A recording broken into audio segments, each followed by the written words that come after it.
किसान भाई, आज हम बात करेंगे गन्ने की फसल के अंदर दूसरे खाद के बारे में। जो सीरीज़ हमारी चल रही है, इस सीरीज़ के अंदर किसान भाइयों हम जो है सिर्फ खाद के बारे में बात करेंगे कि जो किसान भाई स्प्रे ना करके सिर्फ खाद की सहायता से, जो हम नीचे खाद डालते हैं, जड़ों में खाद डालते हैं, उस खाद की सहायता से गन्ने की फसल को तैयार करना चाहते हैं, ये सीरीज़ सिर्फ उन्हीं किसान भाइयों के लिए। और इस सीरीज़ का हमारा ये दूसरा पार्ट है। पहले पार्ट के अंदर मैंने आपको बताया था कि कौन कौन से खाद आपको पहले पानी पर लगाने या फिर पहले खाद के रूप में आपको देने। आज की जो वीडियो किसान भाई ये दूसरे खाद के लिए है, यानी कि जिस समय पर जो हमारा पौधा करना है, लगभग बात करें तो 70 से लेकर के 80 दिन के आसपास का होता है। 80 दिन के आसपास का होता है। इस समय पर किसान भाइयों हमें दूसरे खाद का उपयोग अपने गन्ने की फसल पर कर देना चाहिए, क्योंकि किसान भाई बात करें इस समय पर यदि आप दूसरा खाद डालते हैं तो बहुत ही शानदार रिजल्ट आपको देखने को मिलेंगे। इस समय तक किसान भाइयों लगभग मैं समझता हूँ सभी किसान भाइयों ने जो है 1 से लेकर के 2 निराई गुड़ाई अपने गन्ने की फसल की करवा दी होगी। निराई गुड़ाई का बहुत ही ज़्यादा महत्व रहता है किसान साथियों हमारे गन्ने की फसल के ऊपर। तो सबसे ज़्यादा कोशिश आपको ये करनी है कि खाद भले से ही आप 1 से 2 खाद कम दे दीजिए, एक बार आप स्प्रे भी कम कर दें, लेकिन आप अपने गन्ने की फसल के अंदर एक तो किसान भाई जो खरपतवार होते हैं, जो घास हमारी गन्ने की फसल के अंदर उग करके आती है, इन घासों को आपको बिल्कुल भी नहीं उगने देना है। और किसान भाई यदि घास उग करके आ जाती है, खरपतवार उग करके आ जाते हैं, तो किसान भाई कोशिश ये करें कि स्प्रे के बिना ही जो खरपतवार है, जो घास है, वो हमारे खेत से ख़त्म हो जाए। क्योंकि जैसे ही हम कोई भी हर्बिसाइड दवा हो, चाहे वो सेम्परा हो, मेट्रीब्यूजिन हो, लाउडिस हो, कोई भी सी दवा हो, जैसे ही हम उसका स्प्रे अपने घास के ऊपर, खरपतवार के ऊपर करते हैं, गन्ने की फसल के ऊपर, तो उसका कम से कम बात करें तो 10 से लेकर के 20% असर हमारे गन्ने की फसल पर पड़ता है। गन्ने की ग्रोथ रुक जाती है। तो कोशिश ये करनी है कि इन खरपतवार नाशी को ना स्प्रे करें, अपने खेत से निराई गुड़ाई करके खरपतवारों को खेत से बाहर निकाल दें। तो सबसे पहले तो कार्य ये आपको कर लेना है। दूसरा किसान भाइयों, समय रहते हुए अपने खेत के अंदर नमी बना करके रखें, पानी हमेशा लगातार देते रहें। मतलब ऐसा ना करें कि मान लीजिए आप कोई भी कीटनाशक खेत के अंदर आपने डाला है, यानी कि कोई ग्रोथ प्रमोटर आपने खेत के अंदर डाला है, और किसान भाई मान लीजिए आपके खेत के अंदर नमी टूट जाती है, खेत के अंदर पानी की कमी आ जाती है या खेत सूख जाता है, तो जो ग्रोथ प्रमोटर होते हैं, जो हमारे कीटनाशक होते हैं, उनकी जो टाइम वैल्यू वो 100 दिन तक हमारे खेत के अंदर अगर काम करते, तो खेत में नमी की कमी आ जाने की वजह से वो 100 दिन ना करके 50 से 60 दिन में उनका काम हो जाता है। मतलब कहने का मतलब ये है कि नमी टूटेगी तो जितने भी ग्रोथ प्रमोटर और इंसेक्टिसाइड कीटनाशक हमने खेत के अंदर डाले हैं, वो फिर काम करना बंद कर देंगे किसान साथियों। तो ये बात का आपको ध्यान देना है अपने गन्ने की फसल में। तो वहाँ पर किसान भाइयों को ऐसा लगता है कि जो हमने कीटनाशक डाले या फिर जो ग्रोथ प्रमोटर हमने डाले उन्होंने काम ही नहीं किए, तो वो तो किसान भाइयों काम करते हैं, लेकिन नमी टूटने की वजह से उनकी जो उम्र होती है वो उम्र उनकी कम हो जाती है। तो इस चीज़ का भी आपको बहुत ही ज़्यादा ध्यान देना है। तो इन चीज़ों को बिल्कुल ध्यान में रख के चलें, तभी आप एक अच्छा उत्पादन अपने गन्ने की फसल से निकाल पाएंगे। अगली बात मैं आपको बताऊं, इस समय पर जो है कीटों का अटैक बहुत ही ज़्यादा देखने को मिलेगा।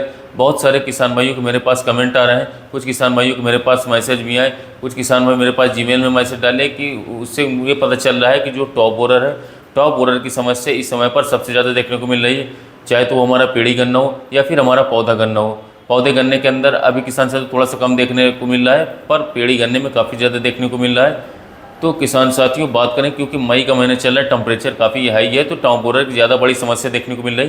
तो थोड़ा ये अलग टॉपिक है, इसके लिए हम अगली वीडियो बनाएंगे, यानी कि जो हमारी कल की वीडियो आने वाली है वो पेड़ी गन्ने के अंदर टॉप बोरर से अपने गन्ने की फसल को कैसे बचा सकते हैं। उसके अंदर मैं आपको 2 से लेकर के 3 टेक्निकल बताऊंगा। उन तीनों टेक्निकल को यदि आप अपने पेड़ी गन्ने के अंदर डालेंगे तो 100% मात्र 5 से लेकर के 7 दिन के अंदर आप अपने गन्ने की फसल को जो है टॉप बोरर से किसान भाइयों बचा पाएंगे।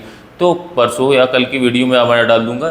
तो बात करते हैं आज के टॉपिक की। आज का टॉपिक जो है किसान भाइयों वो है हमारा कि जब हमारा पौधा गन्ना 70 से लेकर के 80 दिन के आसपास हो जाता है, तो हमें दूसरे खाद के रूप में कौन कौन सी खादें डालनी है, जिससे कि टिलरिंग भी अच्छे से हो, कल्ले भी अच्छी तरीके से बन सके और गन्ने के ऊपर कोई भी रोग हमें देखने को न मिले। तो किसान भाइयों बात करें तो इस वर्ष जो समस्या चल रही थी, वो समस्या ये है कि हमारे गन्ने की फसल के अंदर यदि हम एक टेक्निकल का उपयोग कर रहे हैं, किसी भी एक साल्ट का उपयोग कर रहे हैं, तो वो हमारी फसल को रोगों से नहीं बचा पा रही। वजह क्या है? क्योंकि लगातार सभी किसान भाई 0,238 गन्ने की ज़्यादातर बुआई हो रही है। लगभग 85% किसान भाई जो है 0,238 गन्ने की बुआई कर रहे हैं, और कुछ किसान भाइयों ने जो है 1-1, 2-2 जो वैरायटियाँ नई वाली हैं उनकी पौधे लगानी चालू की हैं। लेकिन ज़्यादातर 85% जो किसान भाई हैं उनके पास 0,238 गन्ना ही रहता है। इस गन्ने के अंदर किसान भाइयों रोग जो है थोड़ा ज़्यादा देखने को मिलते हैं, चाहे वो फंगस वाली बीमारी हो, चाहे वो हमारे कीटों की बीमारी हो। दोनों का अटैक 0,238 में काफ़ी ज़्यादा देखने को मिलता है हर वर्ष। तो आपको इस समय पर कोशिश ये करनी है कोई भी एक टेक्निकल न डालें, क्योंकि एक टेक्निकल से अच्छे मान लीजिए 300-400 रुपये का खर्च आता है और आप अपने खेत के अंदर उसको डालिए, तो किसान भाइयों 4 से 5 दिन के अंदर रिजल्ट किसान साथियों नहीं देगा, रिजल्ट बहुत ही कम आएंगे। तो कोशिश ये करनी है कि कोई भी आपको 2 टेक्निकल लेने हैं, 2 टेक्निकल में हो सकता है तो आप थोड़ी सी मात्रा कम कर लें, कोई दिक्कत नहीं है, लेकिन 2 टेक्निकल कम से कम लें। 2 टेक्निकल लेंगे तो वो जल्दी प्रभाव डालेगा और हमारे गन्ने की फसल को जो है रोगों से बचा करके रखेगा। इसके साथ साथ कोशिश करते हैं कि खेत के अंदर जो हमारा वेस्ट डिकम्पोज़र होता है, वेस्ट डिकम्पोज़र के घोल को खेत के अंदर चलाते रहें, जिससे कि कीटनाशक डालने के बाद जो हमारी मिट्टी है, जो हमारी ज़मीन है, वो उसकी उपजाऊ क्षमता कम ना हो, उसमें पोषक तत्वों की जो है किसान साथियों कमी ना हो जाए, तो वेस्ट डिकम्पोज़र को हर पानी में डालते रहें, लगाते रहें, तो उससे बहुत ज़्यादा फ़ायदा आपको देखने को मिलेगा। अब बात करते हैं कौन कौन सी खादें इस समय पर हमें डालनी चाहिए। तो सबसे पहले तो मैं आपको बता दूं कि जो उपयोग में लाना है वो लेना है आपको यूरिया। यूरिया की जो मात्रा किसान भाई यहाँ पर लेंगे वो लेंगे 40 किलोग्राम प्रति एकड़ के हिसाब से या 45 किलोग्राम प्रति एकड़ के हिसाब से आपको यूरिया लेना है। इससे ज़्यादा यूरिया बिल्कुल भी आपको नहीं लेना है, क्योंकि ज़्यादा यूरिया लेने से किसान भाई टॉप बोरर की जो समस्या है वो ज़्यादा देखने को आपको मिलेगी। यूरिया 45 किलोग्राम ले लीजिएगा, इससे कम ले सकते हैं, 30 किलोग्राम भी ले सकते हैं, उसके अंदर 20 किलोग्राम बालू रेत मिला लीजिए। क्योंकि किसान भाई बात ये आती है कि इतने कम खाद में किसान भाई कहते हैं कि हम पूरे खेत में बिखराव नहीं कर सकते हैं, तो इसके अंदर बालू रेत आप मिला सकते हैं। इतना करने के साथ साथ किसान भाई आपको जो दूसरा टेक्निकल लेना है, दूसरा आप ले लीजिए इसके अंदर ह्यूमिक एसिड 98% वाला। ह्यूमिक एसिड के बारे में सब किसान भाई बहुत ही अच्छी तरीके से जानते हैं। ह्यूमिक एसिड एक ऐसा तत्व है, एक ऐसा खाद है जो कि खदानों से, चट्टानों से प्राप्त किया जाता है। इसके अंदर किसान भाइयों बहुत ही सारे सूक्ष्म पोषक तत्व, बहुत सारे तत्व खाद ऐसे दिए हुए होते हैं जो कि किसान भाइयों हमारे गन्ने की फसल के लिए बहुत ही इंपॉर्टेंट होते हैं, उपयोगी होते हैं। अगर ह्यूमिक एसिड का आप उपयोग कर लेते हैं तो इससे किसान भाइयों जो हमारी गन्ने की जड़ें होती हैं, जड़ों का विकास बहुत ही तेज़ी के साथ होता है। जितनी ज़्यादा जड़ों का विकास होगा उतना ज़्यादा गन्ना जो है हमारा पौधा जो है बहुत ही ज़्यादा खाद को खींचेगा, पानी को खींचेगा और उतनी अच्छी तरीके से उसकी ग्रोथ देखने को मिलेगी। पौधा आपका लगातार हरा भरा बना रहेगा। तो ह्यूमिक एसिड का उपयोग यहाँ पर आपको जरूर कर लेना है। साथ में किसान भाइयों एक कीटनाशक आपको यहाँ पर डालना होगा। जैसे कि मैंने बताया था कि पहले खाद के रूप में मैंने कोई भी कीटनाशक आपको नहीं डलवाया था, क्योंकि जब हम बोए के समय पर वो कीटनाशक का उपयोग कर चुके हैं तो किसान भाई पहले खाद के रूप में हमें कोई कीटनाशक डालने की ज़रूरत नहीं रहती है, क्योंकि उससे सिर्फ बजट ही हमारा बढ़ेगा, पैसा ही बढ़ेगा, बाकी कोई मतलब नहीं रहता। तो दूसरे खाद के रूप में आपको जो यहाँ पर कीटनाशक लेना है वो यहाँ पर आप ले सकते हैं बाराज़ाइड का। बाराज़ाइड जो है किसान भाइयों ये अडामा कंपनी का आता है। इसके अंदर 2 टेक्निकल दिए गए हैं और दोनों टेक्निकल बहुत ही शानदार टेक्निकल है। बाराज़ाइड आप इस समय पर देख पा रहे होंगे, साइड में देख रहे हैं।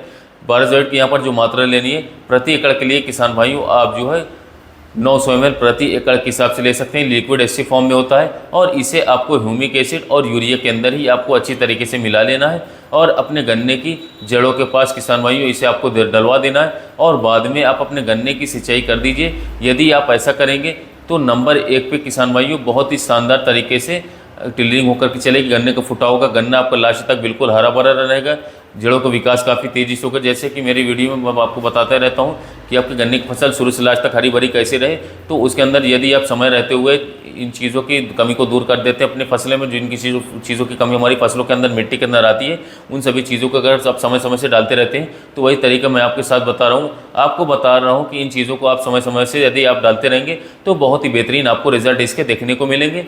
दूसरा किसान भाइयों इस खेत की निराई गुड़ाई जरूर करें। कम से कम आपको ध्यान रखना है 3 बार तो कम से कम आपको अपने खेत की जुताई करवानी है और 3 बार ही आपको अपने खेत की निराई गुड़ाई करवानी है। चाहे वो कस्सी की सहायता से कर लीजिए, चाहे फावड़े की सहायता से कर लीजिए, लेकिन कम से कम 3 बार आपको निराई गुड़ाई करवानी है। क्योंकि जितनी ज़्यादा आप लोग अपने गन्ने की जड़ को फोका करेंगे, जितनी ज़्यादा उसके पास से आप मिट्टी निकालेंगे, उतना ही ज़्यादा वो ब्यात करता है, उतनी ही ज़्यादा वो टिलरिंग करता है। तो इन चीज़ों को बड़ा फोकस रखना है। एक खाद कम देना, आप 500 रुपये 1000 रुपये की लागत कम लगाना, लेकिन निराई गुड़ाई से बिल्कुल भी मन न हटाना। बहुत ही बेहतरीन परिणाम आपको देखने को मिलेंगे। उम्मीद है ये वीडियो आपको मेरी काफ़ी पसंद आई होगी। यदि वीडियो पसंद आई हो तो वीडियो को ज़्यादा से ज़्यादा किसान भाइयों तक शेयर करिएगा।